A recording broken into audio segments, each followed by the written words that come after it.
نحمدہ و نصلی علی رسولہ الکریم، اما بعد فاعوذ باللہ من الشیطان الرجیم، بسم اللہ الرحمن الرحیم۔ رب اشرح لی صدری ویسر لی امری واحلل عقدۃ من لسانی یفقہوا قولی واجعل لی وزیرا من اہلی آمین یا رب العالمین۔ پچھلے جو ہمارا سیشن ہوا تھا، پچھلا جو ہمارا درس ہوا تھا، اس میں ہم نے حضرت ابراہیم علیہ السلام کے بارے میں پڑھا تھا کہ ان کو اللہ تعالیٰ نے پوری دنیا کا امام بنایا، پوری دنیا کا رہنما بنایا، عالمی لیڈر بنایا، گلوبل لیڈر آپ کہہ سکتے ہیں۔ تو اس سلسلے میں ہم نے یہ کہا تھا کہ انشاءاللہ نیکسٹ درس میں ہم خلاصہ اسلام کے اوپر ایک اسپیشل لیکچر کریں گے۔ اس کی وجہ یہ تھی کہ اللہ تعالیٰ نے جب ہم نے جو آیت پیچھے پڑھی تھی، ابھی میں اس کی تلاوت کروں گا، کہ اس میں حضرت ابراہیم علیہ السلام کو اللہ تعالیٰ نے کچھ باتوں سے آزمایا تو انہوں نے وہ ساری پوری کر دکھائی۔ تو وہ باتیں جو ہیں کچھ مفسرین کے نزدیک قرآن مجید کی کچھ آیات ہیں جو بھی میں بتاؤں گا، تو وہ ایک طرح سے قرآن مجید کا خلاصہ ہے۔ اس وجہ سے ہم نے اس کو ایز اے اسپیشل لیکچر بنایا ہے۔ آیت وہی ہے وَإِذِ ابْتَلَىٰ إِبْرَاهِيمَ رَبُّهُ بِكَلِمَاتٍ فَأَتَمَّهُنَّ صدق اللہ العظیم۔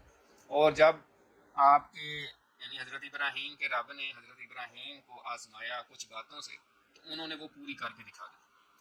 تو اس میں یہ ہے کہ ہم نے پچھلے درس میں یہ بتایا تھا کہ کچھ تو بڑی بڑی باتیں تھیں یا آزمائشیں تھیں یا امتحان تھے جو بڑے بڑے تھے، تو وہ ہم نے ڈسکس کیے تھے اور وہ حضرت ابراہیم علیہ السلام نے پورے کر کے دکھائے۔ اس کے علاوہ بھی کچھ چیزیں تھیں جن کا ذکر آج ہم کریں گے۔ تو اس میں جو مفسرین نے بتایا ہے وہ یہ ہے کہ ان کو خصائل فطرت بھی کہا جاتا ہے، کہ اللہ تعالیٰ نے جن باتوں سے حضرت ابراہیم کو آزمایا ان میں بڑی بڑی کے علاوہ جو تھیں وہ یہ تھیں احکام حج، وہ بھی ایک طرح سے بڑی بھی آ جاتی ہے، لیکن اس کے علاوہ جو تھیں وہ یہ تھیں کہ مونچھوں کو کم کرنا یعنی اور داڑھی کو بڑھانا، اس کے ساتھ یہ بالکل شامل ہے، کلی کرنا، ناک صاف کرنا، مسواک کرنا، سر کے بال منڈوانا یا رکھنا تو مانگ نکالنا، جس کو مطلب کنگھی کرتے ہوئے ہم کو نکالتے، ناخن کاٹنا، زیر ناف بال کاٹنا، ختنہ کرانا، بغل کے بال کاٹنا، پیشاب خانہ کے بعد استنجا کرنا، جمعہ کے دن غسل کرنا وغیرہ۔ یہ ابن کثیر کی روایت ہے، یعنی امام ابن کثیر نے اپنی تفسیر میں یہ بتایا۔ اچھا، اس کے بعد جو ہے جو میں بتا رہا ہوں کہ اللہ تعالیٰ نے ان کو کچھ باتوں سے آزمایا، تو اس میں اس کے علاوہ ایک جو رائے ہے مفسرین کی، اور اس میں بھی امام ابن کثیر جو ہیں انہوں نے یہ بتایا ہے کہ حضرت عبداللہ رضی اللہ تعالیٰ عنہ، غالباً حضرت عبداللہ بن عباس ہیں، یہاں ان کی جو ہے نا وہ نہیں لکھی ہوئی بلدی ہے تفسیر میں، تو حضرت عبداللہ رضی اللہ تعالیٰ عنہ فرماتے ہیں اس سے مراد پورا اسلام ہے، یعنی جو حضرت ابراہیم کو جن باتوں سے آزمایا گیا تھا تو اس سے مراد پورا اسلام ہے۔ تو اس کے 30 حصے ہیں، یعنی 30 حصے ہیں، جس میں پہلے 10 حصے جو ہیں وہ سورہ توبہ میں ہیں، پھر 10 حصے جو ہیں وہ سورہ مومنون میں ہیں، اور پھر 10 حصے سورہ احزاب میں ہیں۔ یعنی اگر آپ کسی کو بتانا چاہیں کہ اسلام کا خلاصہ کیا ہے، یا آپ سے کوئی پوچھے، جیسے میرے ابھی دوست پچھلے دنوں جب حج پہ جا رہے تھے تو اس نے مجھے پوچھا کہ میں نے حج پہ جانا ہے تو مجھے بتائیں کہ قرآن مجید میں سے کہاں کہاں سے، میں پورا تو نہیں پڑھ سکتا یا میں ڈیٹیل سمجھ سکتا، تو آپ مجھے کچھ ایریاز بتا دیں جہاں سے میں اس کو ذرا تفصیل سے سمجھوں یا پڑھوں تو مجھے فائدہ ہو۔ تو اس کو میں نے مختلف ایریاز بتائے کہ یہاں سے یہ صورت پڑھ لینا یا یہ آیات پڑھ لینا۔ تو اگر آپ سے کوئی پوچھے کہ مجھے بتائیں کہ میں بس تھوڑی سی آیات ہوں، پورا قرآن نہیں میں پڑھ سکتا، لیکن مجھے کچھ آیات بتا دیں جس سے میرے سامنے قرآن اسلام کا خلاصہ سامنے آ جائے، تو آپ کو ظاہر سوچنا پڑے گا۔ تو وہ اس سوال کا جواب جو ہے نا ابھی میں دینے لگا ہوں، کہ اگر آپ سے کوئی پوچھے تو آپ کیا جواب دیں، وہ میں ابھی بتانے لگا ہوں۔ تو اس سلسلے میں انہوں نے جو فرمایا ہے نا، حضرت عبداللہ فرماتے ہیں کہ ان 30 حصوں میں پورا اسلام ہے، بقول امام ابن کثیر کے بھی، انہوں نے اس کا عنوان بھی مکمل اسلام کے نام سے رکھا ہے۔ اس میں سب سے پہلے سورہ توبہ کی آیت ہے، آیت نمبر جو ہے 112، وہ ہم دیکھتے ہیں۔ وہ آیت ہے التائبون العابدون الحامدون السائحون الراکعون الساجدون الآمرون بالمعروف والناہون عن المنکر والحافظون لحدود اللہ وبشر المؤمنین صدق اللہ العظیم۔ تو اس میں جو ایمان والے ہیں ان کی صفات بیان کر کے بتایا گیا ہے کہ وہ کیسے ہوتے ہیں ایمان والے، یعنی اسلام کی جو باتیں ہیں کون کون سی باتیں ہیں ان میں ہونی چاہیے۔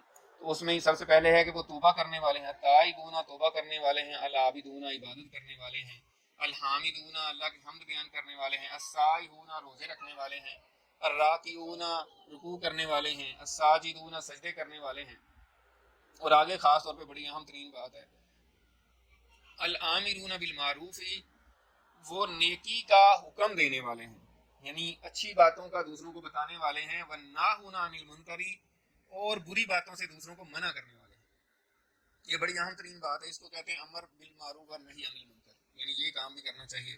والحافظون لحدود اللہ، اور وہ اللہ کی حدوں کی حفاظت کرنے والے ہیں، یعنی اللہ تعالیٰ نے جو حدود بیان کی ہیں، جیسے چوری اگر کوئی کرے تو اس کا ہاتھ کاٹنا چاہیے، یہ ایک حد ہے اللہ تعالیٰ کی، ٹھیک ہے نا، اسی طرح اور حدود ہیں، ان کی حفاظت کرنے والے ہیں۔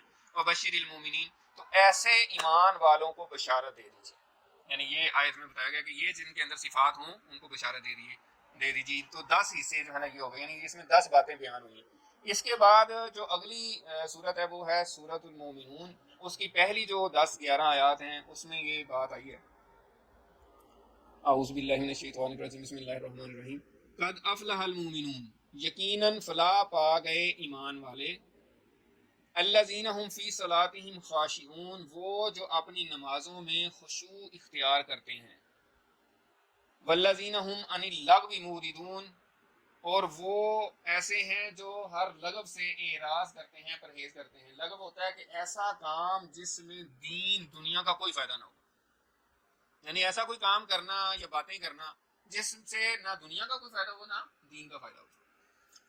والذین هم للزکاۃ فاعلون، اور وہ ایسے ہیں جو زکوٰۃ دیتے ہیں، والذین هم لفروجہم حافظون، اور وہ ایسے ہیں جو اپنی شرم گاہوں کی حفاظت کرتے ہیں، الا علی ازواجہم او ما ملکت ایمانہم فانہم غیر ملومین، سوائے اس کے کہ ان کی جو بیویاں ہیں یا ان کی جو لونڈیاں ہیں اس کے بارے میں ان سے کوئی ملامت نہیں۔ فمن ابتغى وراء ذلك فاولئک هم العادون، اور جو کوئی اس سے سرکشی کرے، ان سے ہٹ کے، یعنی اپنی بیویوں اور اپنی لونڈیوں کے علاوہ کچھ چاہے، تو فاولئک هم العادون، تو یہی لوگ سرکش ہیں۔ والذین هم لاماناتهم وعہدہم راعون، اور وہ لوگ جو اپنی امانتوں کا خیال کرتے ہیں، اپنی امانتوں اور اپنے عہد کا پاس کرتے ہیں، اس کی رعایت رکھتے ہیں، یعنی کہیں امانت رکھی جائے تو اس میں خیانت نہیں کرتے، اور عہد کریں، کسی سے وعدہ کریں، پرومس کریں تو پورا کرتے ہیں۔ والذین هم علی صلواتہم یحافظون، اور وہ لوگ جو اپنی نمازوں کی حفاظت کرتے ہیں، دوبارہ سے نماز کی فوقیت بیان ہو رہی ہے۔ اولئک هم الوارثون، تو یہ لوگ ہیں جو وارث ہوں گے، الذین یرثون الفردوس هم فیہ خالدون، وہ لوگ جو اپنی جو فردوس کے وارث ہوں گے اور اس میں وہ ہمیشہ رہیں گے۔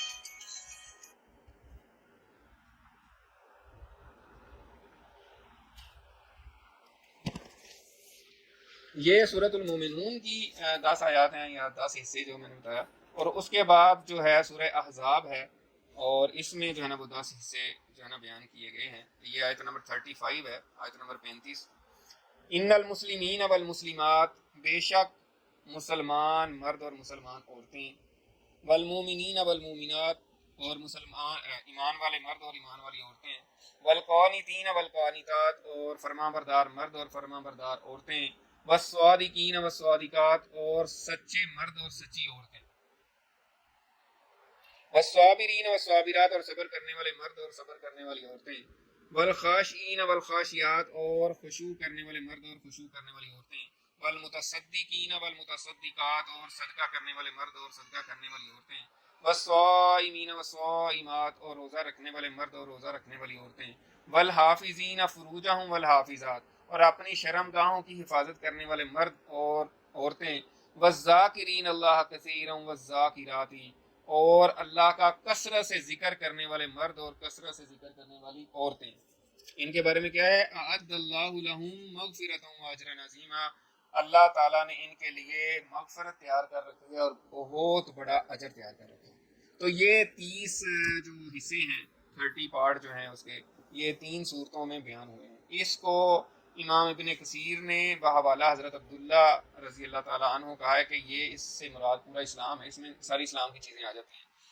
اس کے علاوہ جو ہے ہم اگر اس کو تھوڑا اور انداز میں بھی پیش کریں کہ اسلام کا خلاصہ کس طرح ہو سکتا ہے، یہ اسلام کی، تو اس کو ادر وے راؤنڈ ہم کہہ سکتے ہیں کہ اسلام کی کچھ اسلام کے عقائد ہیں، ٹھیک ہے، پھر کچھ ارکان اسلام ہیں، اگر وہ تو ہمیں عام طور پہ پریکٹس ہوتی ہے، پتہ ہوتا ہے، لیکن اس کے علاوہ بھی کوئی چیزیں ہیں۔ تو عقائد اسلام، اگر آپ سے کوئی پوچھے اسلام کیا ہے تو سب سے پہلے آپ کو عقائد بھی بتانے ہوں، ٹھیک ہے نا، جو ان ساری سمجھ لیں کہ جو ہم نے ابھی بات کی ہے 3 آیات یا 3 حصے جو ہم نے پڑھے ہیں، تو اس میں کئی چیزیں اس میں ریپیٹ ہو جائیں گی، لیکن جو ہے نا اوور آل پکچر جو ہے نا اسلام کے خلاصے کے سامنے آئے گی. تو اس میں سب سے پہلے ایمان مفصل، جو اسلام کے عقائد ہیں وہ جو ہم پڑھتے بھی، آمنت باللہ و ملائکتہ و کتبہ و رسولہ والیوم الآخر والقدر خیرہ و شرہ من اللہ تعالی والبعث بعد الموت. ٹھیک ہے، کہ ہم کہتے ہیں کہ میں ایمان لایا اللہ پر اور اس کے فرشتوں پر اور اس کی کتابوں پر اور اس کے رسولوں پر اور قیامت کے دن پر، اور اس پر کہ اچھی بری تقدیر اللہ ہی کی طرف سے ہے اور موت کے بعد اٹھائے جانے پر. یعنی یہ 6 جو ہے نا عقائد اسلام ہیں.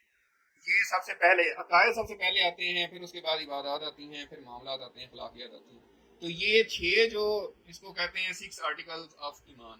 ٹھیک ہے، تو اس میں جو عام، ٹھیک ہے ہمارا اللہ پر بھی ایمان ہے، فرشتوں پر بھی ہے، کتابوں پر بھی ہے، رسولوں پر بھی ہے، لیکن تقریر کے اوپر ایمان جو ہے یہ بڑا اہم ہے. اس کو تھوڑا سا فوکس کرنے کی ضرورت ہے.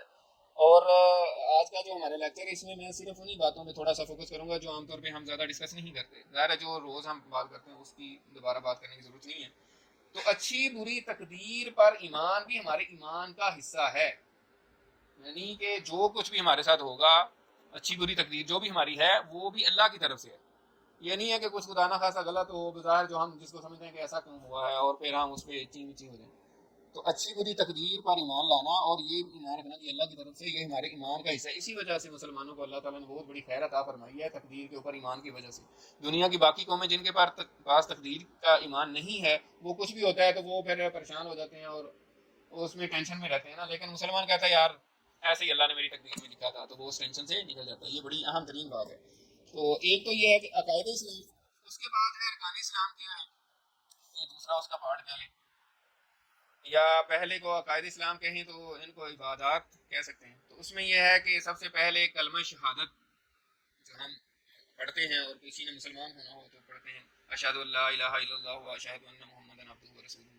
ٹھیک ہے، تو اس کے بھی 2 پارٹ ہیں. ایک اس کا حصہ ہے توحید اور دوسرا ہے رسالت. ٹھیک ہے، توحید یہ ہے کہ اللہ وحدہ لا شریک ہے، اس کے ساتھ کوئی شریک نہیں ہے، اور نفع نقصان کا مالک وہی ہے، رازق خالق، مطلب ہر چیز اس کے ہاتھ میں ہے اور اس کے چاہے بغیر کوئی کچھ نہیں کر سکتا. ٹھیک ہے، اور اس کا متضاد جو ہے شرک ہے، اور شرک کے ساتھ ہم بدعت کو بھی عام طور پہ شرک اور بدعت اکٹھے ہی ڈسکس کرتے ہیں. اسی طرح رسالت کے ساتھ جڑی ہوئی بات وہ ختم نبوت ہے کہ نبی پاک صلی اللہ علیہ وسلم کے بعد کسی اور نبی نے نہیں آنا. تو یہ جو ہے وہ پہلا ہے کلمہ شہادت ارکان اسلام میں. پھر اس کے بعد نماز ہے.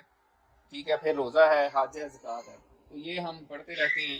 نماز کے بارے میں بھی ہم نے احادیث پڑھی ہیں، اسی طرح روزے کے بارے میں بھی ہم سنتے ہیں، زکوٰۃ اور حج یہ بھی جو ہے نا ارکان اسلام ہے.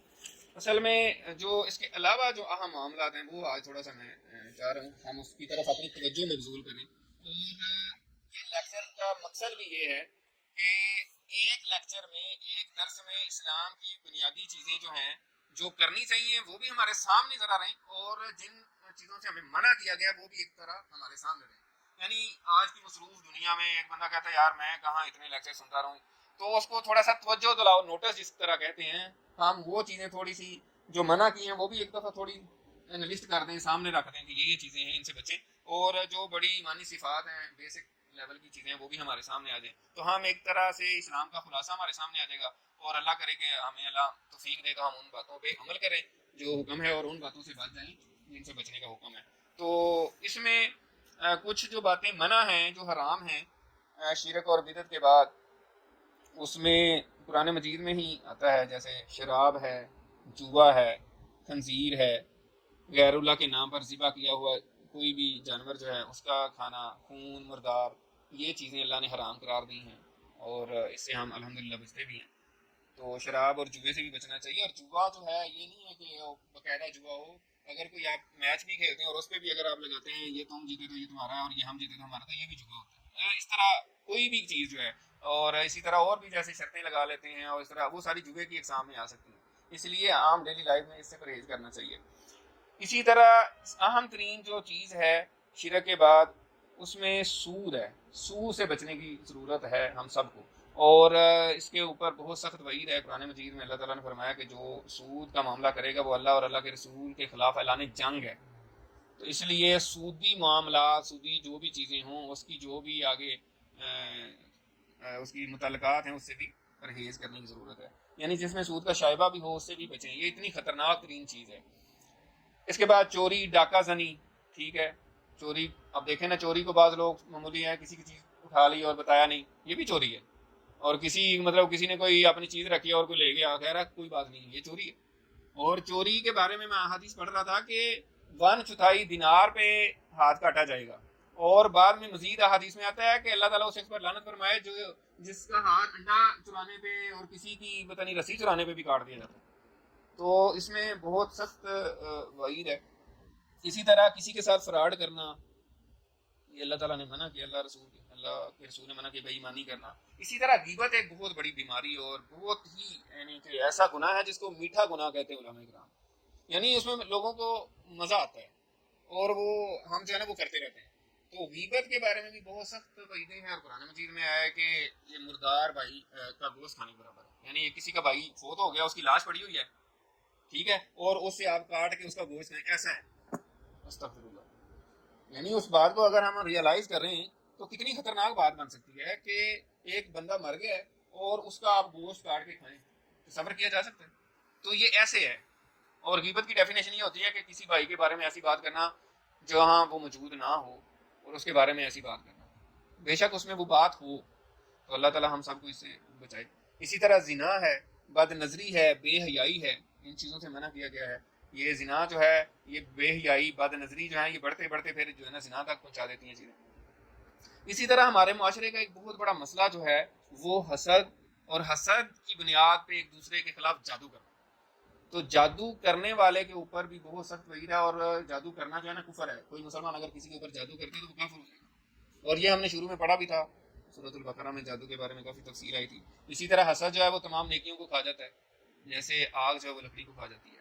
تو اس سے ہمیں پرہیز کرنے کی ضرورت ہے، اور یہ ہمارے سامنے رہنی چاہیے چیزیں. حسد یہ ہوتا ہے کہ ہمارے بھائی کو کوئی نعمت ملی ہوئی ہے تو ہمارے دل میں یہ تڑپ پیدا ہو کہ یار اس سے کسی طریقے سے چھن جائے، نعوذ باللہ.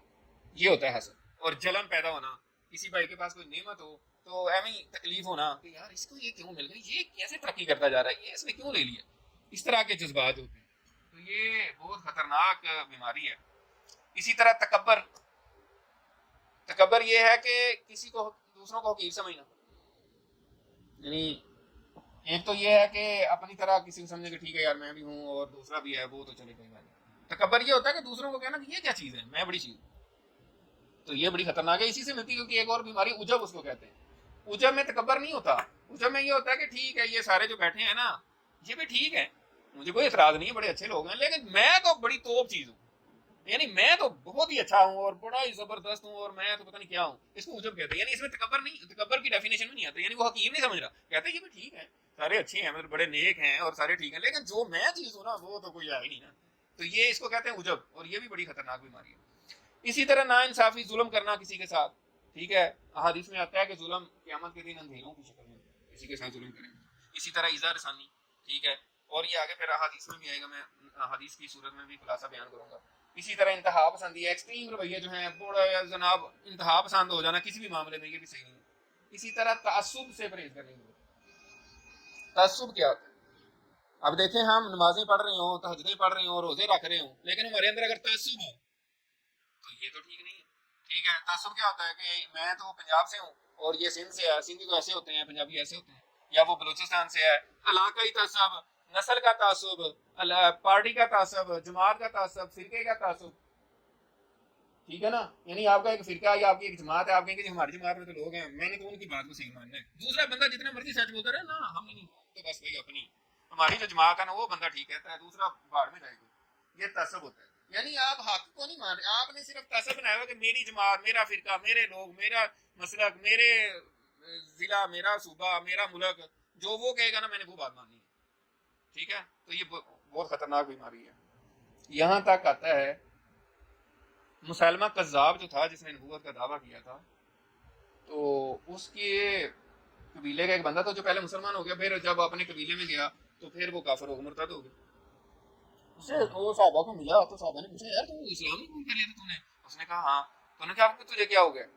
اس نے جو آگے سے کہا تھا وہ تعصب کی جو ہے نا مثال ہے. اس نے کہا تھا کہ بنو حنیفہ کا جھوٹا نبی جو ہے وہ میرے لیے زیادہ بہتر ہے قریش کے سچے نبی سے. یہ تعصب کی مثال ہوتی ہے. یعنی آپ کے قبیلے کا، پارٹی کا، علاقے کا، صوبے کا بندہ جو ہے غلط بھی کہہ رہا ہے نا، آپ کہیں گے اے ٹھیک ہے میں اس کے ساتھ، میں نے اس کو سپورٹ کرنا ہے کیونکہ یہ میرے علاقے کا، میری جماعت کا، میرے فرقے کا بندہ ہے. تو یہ تعصب ہوتا ہے، یعنی آپ حق کو نہیں کر رہے، آپ تعصب کی بنیاد پہ کر رہے ہیں، تو یہ غلط چیز ہے. ٹھیک ہے. اسی طرح ریاکاری ہے، لوگوں کو دکھلا کے کام کرنا، یعنی اللہ کے رضا کی بجائے جو ہے نا ریاکاری کرنا، یعنی دکھاوا کرنا کہ میں بڑا نیک پاک ہوں اور میں دیکھیں اتنے اچھے کام کر رہا ہوں. تو یہ بھی اس کو شرک خفی بھی کہا جاتا ہے، یعنی یہ بھی شرک کی ایک طرح سے سامنے سے ہوتا ہے. تو یہ ہیں ایسی چیزیں موٹی موٹی جس سے ہمیں پرہیز کرنے کی ضرورت ہے. اب میں آگے بیان کرتا ہوں ایمانی صفات، کہ کون کون سی صفات ہیں جو ہمارے اندر ہمیں پیدا کرنے کی ضرورت ہے جس سے ہمارے ایمان میں اضافہ ہوگا. عقائد اسلام اور ارکان اسلام کے بعد جو چیزیں آتی ہیں، سب سے پہلے ہے والدین کا احترام، والدین کے ساتھ حسن سلوک. آج کے دور کا بڑا یہ چیلنج بنتا جا رہا ہے. پہلے زمانوں میں پھر بھی والدین کا احترام کیا جاتا تھا اور ایک تربیت تھی اور سارا تھا، لیکن آج کے دور میں کانفیڈنس کے لیول کے طور پہ یا کانفیڈنس کے نام پہ کہ بچوں کو کانفیڈنس ہونا چاہیے، وہ اب جو ہے نا اپنے والدین کی اس طرح احترام نہیں کرتے. تو اس میں بہت زیادہ سیریسلی اس چیز کو دیکھنے کی ضرورت ہے. اور ہم جو یہاں بیٹھے ہیں، اللہ تعالیٰ ہمیں اپنے والدین کا احترام کرنے کی توفیق دے، لیکن یہ کہ ہمیں اپنی بچوں کی بھی تربیت ایسے کرنی چاہیے. اسی طرح رشتہ داروں سے حسن سلوک، رشتہ داروں سے حسن سلوک جو ہے نا یہ بہت ہی اہم ترین معاملہ ہے، اور اس کے بارے میں بڑی سخت وعیدیں ہیں. یہاں تک ہے کہ ایسے گناہ جن کا دنیا میں ہی بدلہ دے دیا جاتا ہے وہ رشتہ داروں سے قطع تلقی ہے. احادیث میں آتا ہے ارحامکم ارحامکم، اپنے رشتہ داروں سے تعلق جوڑو، اپنے رشتہ داروں سے تعلق جوڑو. تو جو رشتہ داروں سے تعلق جوڑنا رزق کی کمی کا بھی باعث ہے. مطلب عام جو ہمارا معاشرے کا رویہ ہے، ہم پھر اگین وہی بات ہے کہ ویسے تو نمازیں پڑھیں گے، روزے بھی رکھ لیں گے، سارے معاملات بڑے اچھے کر رہے ہوں گے، بلکہ اپنے دائیں بائیں لوگوں کے ساتھ بھی بڑا اچھا سلوک، کسی کی ہیلپ بھی کر رہے ہوں گے، لیکن رشتہ داروں کے معاملے میں ہم کہتے ہیں اس نے تو میرے ساتھ ایسا کیا تھا، اس نے ایسا کیا تھا، وہ جائے بھاڑ میں، مجھے کیا. تو پھر ہم کہتے ہیں جو ہمارے ساتھ اچھا سلوک کرے گا ہم اس کے ساتھ اچھا کریں گے. تو جو آپ کے ساتھ اچھا کرے گا پھر تو آپ نے کرنا ہی کرنا ہے. چیلنج تو یہ ہے کہ جو ہمارے ساتھ اچھا نہ کرے ہم پھر بھی اس کے ساتھ اچھا کریں. تو یہ اہم پوائنٹ ہے اور یہ بڑا سیریس ایشو ہے اور ہمارے معاشرے کے یہ اہم ترین مسائل ہیں، اس میں ہمیں غور کرنے کی ضرورت ہے. اسی طرح ہمسایوں کے ساتھ حسن سلوک. ٹھیک ہے. ہمسایوں کے بارے میں احادیث میں آتا ہے، آپ نے سن رکھا ہوگا کہ نبی پاک صلی اللہ علیہ وسلم نے فرمایا، اس کا مفہوم یہ ہے کہ ہمسایوں کے بارے میں جبریل نے مجھے اتنی دفعہ آ کے ہمسایوں کے ساتھ اچھا سلوک کرنے کی تاکید کی کہ مجھے لگا کہ یہ کہیں ہمسایوں کو وراثت میں ہی نہ شامل کر دیں. اتنا زیادہ ہمسایوں کے ساتھ سلوک کرنے کی تاکید کی گئی کہ ہمسایوں کے ساتھ اچھا سلوک کریں. اسی طرح اور جو خوبیاں ہیں، ایمانی صفات ہیں جو ہمارے اندر ہونی چاہیے، وہ یہ ہے کہ ہمارا اخلاق اچھا ہونا چاہیے، دوسروں کے ساتھ ہمارا بیہیویئر، ہمارا رکھ رکھاؤ، معاملات جو ہیں وہ بہترین ہونے چاہیے. اسی طرح ایک اہم پوائنٹ جو ہے وہ یہ ہے کہ اخلاص کے ساتھ کام کرنا. یہ باتیں انشاءاللہ تعالیٰ آگے احادیث میں پھر دوبارہ بھی ریپیٹ ہو جائیں گی. تو اخلاص نیت جس کو کہتے ہیں، یعنی کوئی بھی کام ہم اللہ کی رضا کے لیے کریں، یعنی کسی اور ہمارا مقصد نہ ہو، نہ شہرت ہو، نہ مال جمع کرنا ہو، نہ عزت حاصل کرنا ہو، نہ ہم کہیں کہ جی ہمیں اس میں بڑا مزہ آتا ہے تو اس لیے ہم کام کر رہے ہیں، لیکن صرف اخلاص ہو. تو یہ بھی ایک اہم ترین جو ہے ایمانی صفت ہے. اسی طرح صبر جو ہے، صبر میں پہلے بھی کئی دفعہ بات کرتا رہتا ہوں کہ ہم نے بھی میٹرک میں پڑھا صبر شکر، میٹر میں اسلامیات میں بعد میں بھی پڑھا ہوگا، اور اس وقت ہم پڑھتے تھے اچھا یہ صبر شکر یہ کچھ چیز ہوتی ہے، ٹھیک ہے ایسے ہی بس ٹھیک ہے صبر کرنا چاہیے، کوئی تھپڑ مار دے تو صبر کر لیں یا اس طرح. تو صبر اور شکر ٹھیک ہے، یہ اتنی بڑی طاقتور چیزیں ہیں، اللہ تعالیٰ مجھے بھی اور ہم سب کو عمل کی توفیق عطا فرمائے. صبر جس بندے میں آ جائے نا، صبر بہت بڑا سیکرٹ ہے. یعنی آپ کہتے ہیں سنتے ہیں نا یہ بڑی سیکرٹ بات میں آپ کو بتاتا ہوں، یہ اوپن سیکرٹ ہے. یعنی اتنی بڑی راز کی بات ہے، لیکن سب کو پتا کہ صبر کرنا چاہیے، لیکن اتنی بڑی راز کی بات ہے اگر ہم اس پہ عمل کر لیں، اس کو سمجھ جائے نا، تو واقعی ہمیں خزانے مل جائیں. اتنی بڑی چیز ہے. اکثر ہمارے ساتھ جتنی بھی پرابلم زیادہ تر ہوتی ہیں وہ صبر نہ کرنے کی وجہ سے ہوتی ہیں. ہم صبر نہیں کرتے اور معاملات خراب ہو جائیں. تھوڑا سا صبر کریں، خود ہی چیزیں پتہ لگ جائے گا کہ یہ اچھا یہ اس طرح ہے. ہم صبر نہیں کرتے تو وہ معاملات خراب ہو جاتے ہیں. تو صبر جو ہے نا بڑی تفصیل سے، یعنی صبر کے اوپر علیحدہ سے ایک لیکچر، جو بھی باتیں میں کر رہا ہوں ہر ایک پہ علیحدہ سے لیکچر ہو سکتا ہے. ابھی تو ہمارا مقصد یہ ہے کہ ساری چیزیں سامنے آ جائیں. اسی طرح شکر جو ہے، شکر گزار بندہ جو ہے وہ خوش رہے گا. جو بندہ شکر گزار نہیں ہوتا نا وہ ہر وقت پریشان ہی رہے گا. اور اللہ کا ہمیں شکر ادا کرنا چاہیے. ہم کہتے ہیں تو نبی پاک صلی اللہ علیہ وسلم نے فرمایا کہ جو بندہ کسی انسان کا شکر نہیں ادا کر سکتا وہ اللہ کا بھی شکر ادا کرتا ہے. تو کوئی بھی ہمارے ساتھ اچھا کرے تو ہمیں اس کا شکر گزار ہونا چاہیے، اور دل سے بھی شکر ادا کریں، زبان سے بھی کریں، اور اس کا جو ہے نا اچھا بدلہ بھی دیں. اسی طرح خیر خواہی دوسروں کی کرنا، دوسروں کی بھلائی چاہنا، خدمت خلق کرنا، دوسروں کی ہیلپ کرنا کسی بھی معاملے میں، بلا کسی تفریق کے، بلا کسی جو ہے نا جماعت اور گروپ اور رشتہ داری، اور مطلب رشتہ داری نہیں، یہ جو ہم صوبوں کی بات کر رہے تھے، کسی بھی اس طرح سے ہٹ کے، یعنی آپ نے نہیں دیکھنا کہ کون ہے، صرف اللہ کا بندہ سمجھ کے خدمت کرنی ہے. اسی طرح کھانا کھلانا بہت بڑی خوبی ہے. اور نبی پاک صلی اللہ علیہ وسلم سے کسی صحابی نے پوچھا کہ سب سے افضل عمل کون سا ہے، آپ ہمیں بتائیں کہ جو سب سے افضل عمل ہے. تو آپ نے فرمایا کہ کھانا کھلانا، ایمان کے بعد یہ افضل عمل ہے. غریبوں کو، ضرورت مندوں کو کھانا کھلانا. زیادہ کو نہیں کھلا سکتے تو کسی ایک بندے کو کھلا دینا. اور کچھ نہیں کر سکے، جیسے ہمسایوں کے ساتھ اچھا سلوک کرنے کی بات ہے تو ہمسایوں کی طرف کھانا بھیج دیں. وہ بھی حدیث میں آتا ہے، آپ صلی اللہ علیہ وسلم کی حدیث ہے، بڑی پیاری حدیث ہے. آپ نے فرمایا کہ کوئی عورت اس بات کو حقیر نہ سمجھے کہ وہ اپنی ہمسائی کو سالن بھیج دے، خواہ وہ بکری کا ایک کھور ہی کیوں نہ ہو. اور اس میں مجھے جو یاد آ رہا ہے شاید یہ بھی ہے کہ وہ جلا ہوا یا سڑا ہوا کھور ہی کیوں نہ ہو. مطلب ایک دوسرے کی طرف چیز بھیجیں گے تو محبت بڑھے گی. ٹھیک ہے. اور اسلام کا مقصد بھی ہے ایک دوسرے کی خیر خواہی تبھی ہوگی، ایک دوسرے کی ہم بھلائی کا تبھی ہم کر سکیں گے جب ایک دوسرے کے ساتھ انٹریکشن ہوگی. جب ہم ایک دوسرے کے ساتھ ملیں گے نہیں، ایک دوسرے کی طرف آنا جانا نہیں ہوگا تو پھر کیسے ہوگا.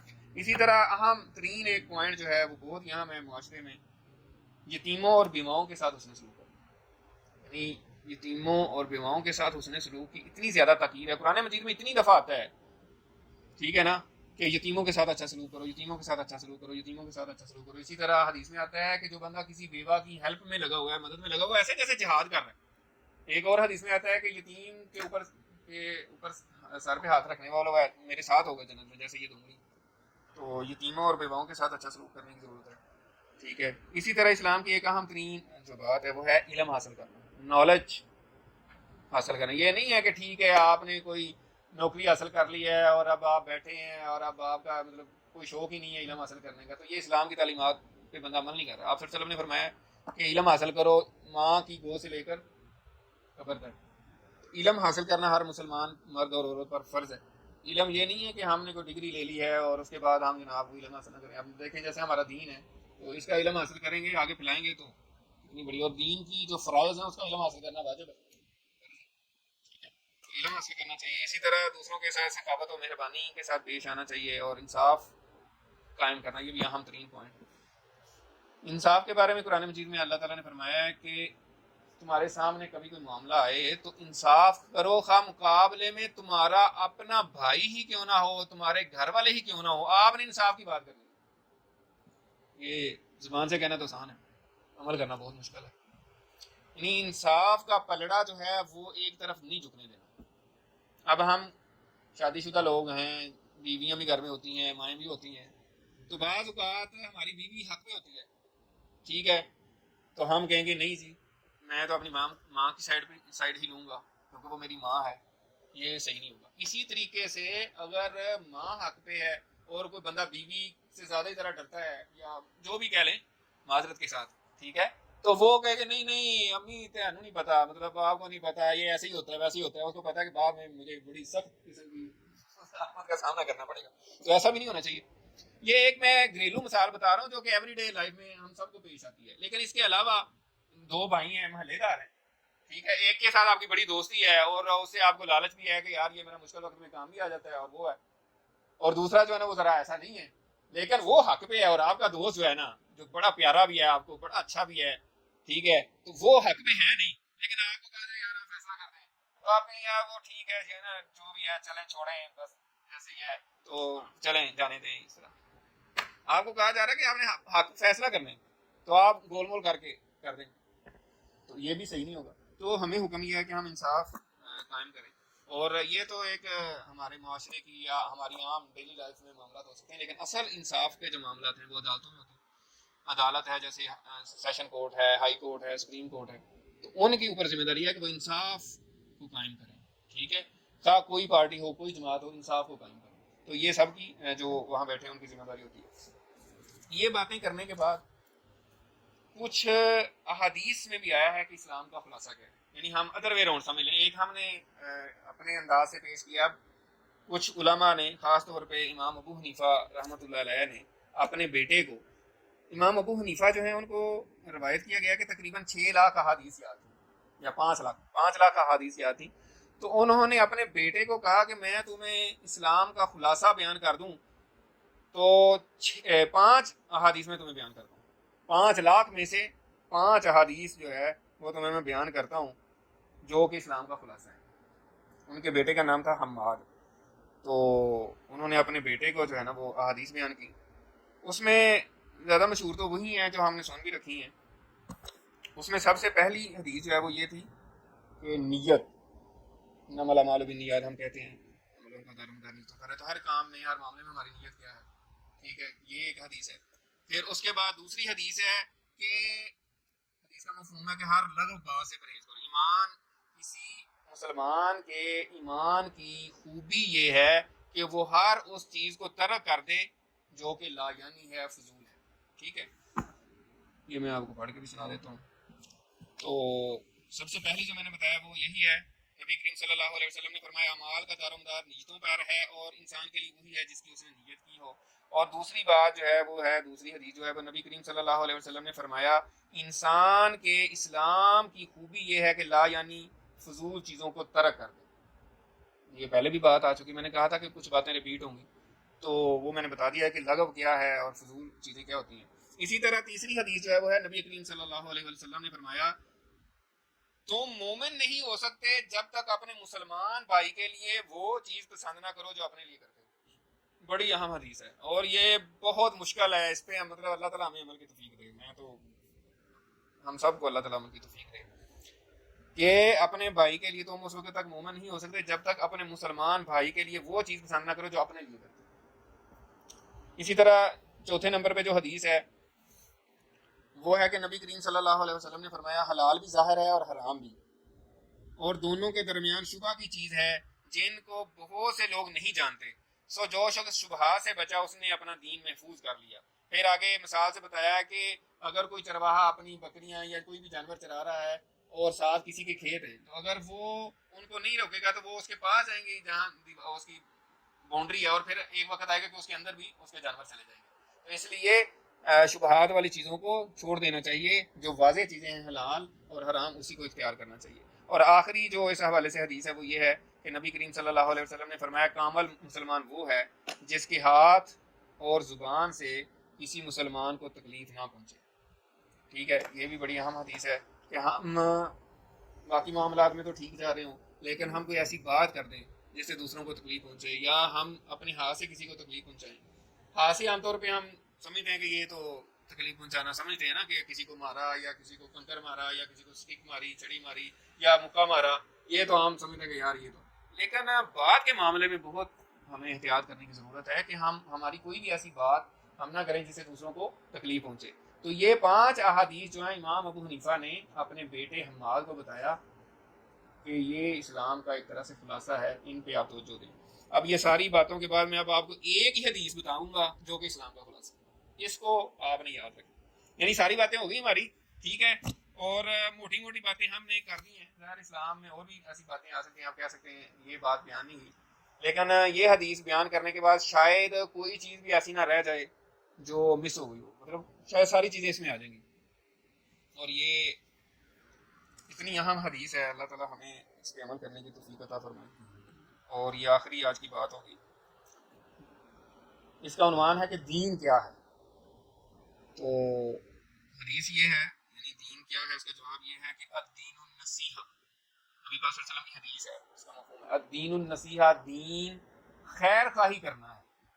تو حضور پاک صلی اللہ علیہ وسلم سے صحابہ نے پوچھا کہ کس کی خیر خواہی، تو آپ نے اس کا پھر جواب دیا کہ اللہ کی خیر خواہی، اللہ کے رسول کی خیر خواہی، مسلمانوں کے سرداروں کی، مسلمانوں کے ائمہ کی خیر خواہی، اور تمام مسلمانوں کی خیر خواہی، یہ دین ہے۔ یعنی ایک اور انداز سے دین کا سمجھ لیں کہ خلاصہ، اور خلاصے کا بھی خلاصہ اور ارق اور اس کی روح بیان یہاں ہو رہی ہے کہ دین اصل میں خیر خواہی کرنا ہے۔ اب خیر خواہی یہ نہیں ہے، جیسے پہلے بھی ہم بات کر چکے ہیں، دین خیر خواہی یہ نہیں ہے کہ ہم اپنی جماعت بنا کے اس میں تو بڑی خیر خواہی کر رہے ہیں، اپنا فرقہ، اپنی جماعت، لیکن عامت المسلمین جو ہیں، باہر جو عوام ہیں، مسلمان ہیں، سارے لوگ ہیں، لوگوں کا جمع غفیر ہے، دنیا رہ رہی ہے شہروں میں، ملکوں میں، گاؤں میں، دیہات میں، ان کی ہمیں نہ ہو، ہم نے بس اپنی جماعت یا اپنا فرقہ یا اپنے لوگ، اپنا صوبہ، اس کو ہی وہ کیا ہوا ہے، تو یہ پھر اس حدیث کے مطابق نہیں ہوگا، ٹھیک ہے نا۔ خیر خواہی یہ ہے کہ کوئی بھی مسلمان ہے اور اس کے ہٹ کے کوئی بھی انسان ہے، ٹھیک ہے، تو اس کی خیر خواہی ہمیں کرنی چاہیے، ٹھیک ہے. اور ظاہر مسلمانوں کا ملک ہے تو ہم تو ظاہر ہے یہاں پہ تو سارے مسلمان ہیں، تو ہر مسلمان کی خیر خواہی، خواہ وہ آپ کی مخالف پارٹی میں کیوں نہیں ہے، خواہ وہ مخالف فرقے کا کیوں نہیں ہے، خواہ وہ مخالف نہیں دوسرے صوبے کا کیوں نہیں ہے، دوسری برادری کا کیوں نہیں ہے، ہمیں صرف یہ دیکھنا کہ یار انسان ہے اور اس کو ضرورت ہے، اس کی ہیلپ کی ضرورت ہے تو ہیلپ کریں، اس نے کوئی بچہ مشورہ مانگا ہے تو مشورہ دیں، اس کو کوئی پریشانی ہوگی تو اس کی پریشانی دور کر دیں، ٹھیک ہے، اس کو کوئی تکلیف ہے تو اس کی تکلیف دور کر دیں، ٹھیک ہے. تو یہ ہے دین. اور اس پہ ہمیں اللہ تعالیٰ ونس اگین دعا کرتے ہیں کہ اللہ تعالیٰ ہمیں عمل کی توفیق عطا فرمائے کہ دین یہ ہے کہ ہم مسلمانوں کی اجتماعیت کی خیر خواہی کریں. یہ اہم ترین نقطہ آج کے دور میں بہت بڑا چیلنجنگ ہے کہ ہم اپنی پارٹیاں، اپنی سیاسی پارٹیاں اور اپنی مذہبی پارٹیاں اور اپنے فرقے اور یہ ان کی خیر خواہی کر رہے ہوتے ہیں. ہم اپنی جماعت کو ہم کہتے ہیں یار یہ تو ہمارا وہ فلانا بھائی ہے نا تو اس کی تو وہ کریں، اور دوسرا بندہ بیچارہ وہ کہتا ہے یار اس کو چھوڑو. ایسا نہیں ہونا چاہیے، ٹھیک ہے، بغیر کسی تعصب کے. کوئی بھی بندہ آپ کی ہیلپ مانگ رہا ہے تو آپ اس کی ہیلپ کریں. تو یہ ہے دین. اور نبی پاک صلی اللہ علیہ وسلم نے دیکھیں کتنا خوبصورت انداز میں بیان کر دی ہے. تو نبی پاک صلی اللہ علیہ وسلم کی باتوں میں اکثر جو کہتا رہتا ہوں نا، ایک ایک بات میں سمندر ہے. اور یہ دیکھیں یہ حدیث ہے اور ایک حدیث ہے، ایک سٹیٹمنٹ ہے اور اس کے اندر پورا دین ہے. تو اللہ تعالیٰ سے دعا ہے، وآخر دعوانا ان الحمدللہ رب العالمین، اللہ تعالیٰ سے دعا ہے کہ اللہ تعالیٰ ہمیں ان ساری باتوں پہ جو ہم نے ایک خلاصہ کیا اپنے سامنے رکھنے کی توفیق عطا فرمائے کہ یہ ہمارے سامنے چیزیں رہے اور ہم ان پر عمل کریں، اور ہم اس مسلمانوں کی اجتماعیت کی خیر خواہی، یعنی ٹوٹل اسلام جو ہے، جو پوری دنیا میں مسلمان ہیں ان کی خیر خواہی، اور اپنے ملک میں جو خیر مسلمان ہیں لوگ ہیں ان کی خیر خواہی کریں، اور اپنے لوگوں کی خیر خواہی کریں، دائیں بائیں گلی میں محلے میں سب کی اللہ تعالیٰ ہمیں خیر خواہی کرنے کی توفیق عطا فرمائے.